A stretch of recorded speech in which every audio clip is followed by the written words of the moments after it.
For thousands of years, the story of a great flood has echoed through human history. From the Bible to the Quran, from Mesopotamian tablets to Hindu scriptures, and even in the oral traditions of indigenous peoples across the globe, we hear the same tale: a world engulfed by water, a chosen survivor, and a new beginning for mankind. Is this merely coincidence, or the memory of a real global disaster?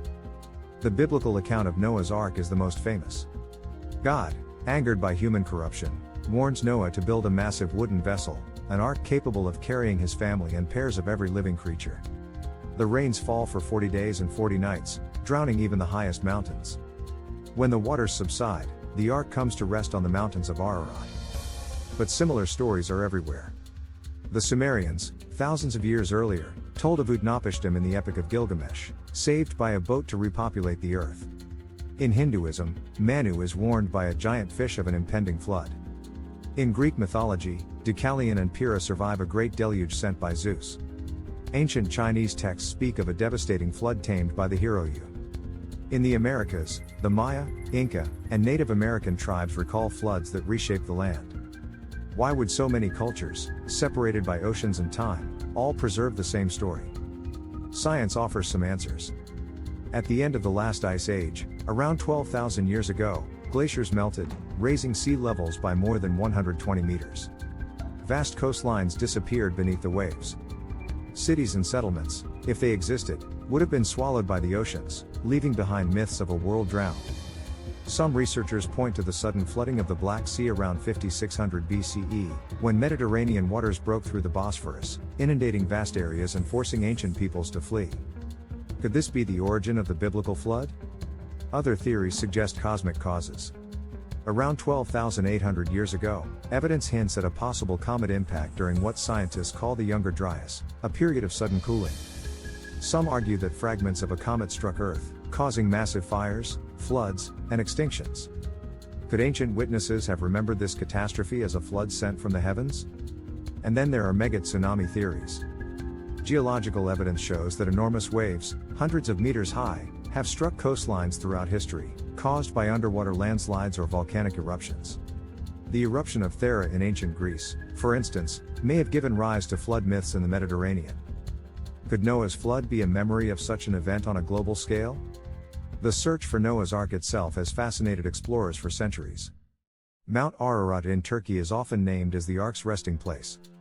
In the 20th century, expeditions claimed to find wooden beams, strange structures, even satellite images showing a massive ship-shaped formation. Some researchers insist the Ark has already been found, while skeptics dismiss these as natural formations or hoaxes. To this day, the mystery endures. But with the Ark comes conspiracy. Some say governments and institutions actively suppress evidence of its discovery, fearing it would rewrite history or validate sacred texts. Others claim remnants of the Ark were removed long ago, hidden away by secret societies or religious orders. More radical theories even suggest extraterrestrials gave early humans knowledge to survive the flood, or that the Ark itself was not merely a wooden boat, but a technological vessel, perhaps even a genetic storage device, preserving life in a way ancient people could only describe as two of every animal. Archaeology adds more layers to the puzzle. At Göbekli Tepe in Turkey, megalithic structures over 11,000 years old raise questions about advanced societies existing before the flood. Were its builders survivors of a cataclysm, preserving knowledge in stone? Off the coasts of Japan and India, underwater ruins suggest entire cities may lie beneath the waves, drowned thousands of years ago. Could these be remnants of civilizations erased by rising waters? Genetic studies, too, raise intriguing possibilities. Evidence shows humanity passed through population bottlenecks, times when our numbers fell drastically. Could one of these align with a great flood, reducing humanity to just a few survivors, our own Noah and his family? Spiritually, the flood story speaks to human morality. Was it divine punishment for sin?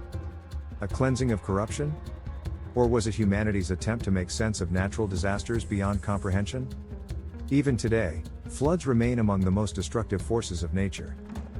For ancient peoples, a world suddenly submerged may well have felt like judgment from the gods. And yet, myths also point to renewal. After the flood, life begins again. New generations rise. In nearly every version of the story, humanity is given a second chance. Perhaps this is why the story survives, not just as a memory of destruction, but as a lesson of hope. As we face modern challenges, rising seas from climate change, melting glaciers, extreme weather, the flood myth feels eerily relevant. Could the ancients be warning us of cycles that repeat, of waters that return again and again? In the end, the Great Flood may be a tapestry woven of truth and myth. Part memory of real cataclysms, part symbolic tale of morality and survival. The Ark may still lie hidden, or it may never have existed. But the story endures because it speaks to something deeper, our fear of losing everything, and our belief that life, somehow, will always begin again. This is Atlas in Mysteries. Join us as we dive deeper into the flood legends of the past, the evidence beneath our feet, and the unanswered question that still lingers: was Noah's flood just a story? Or the memory of humanity's greatest disaster?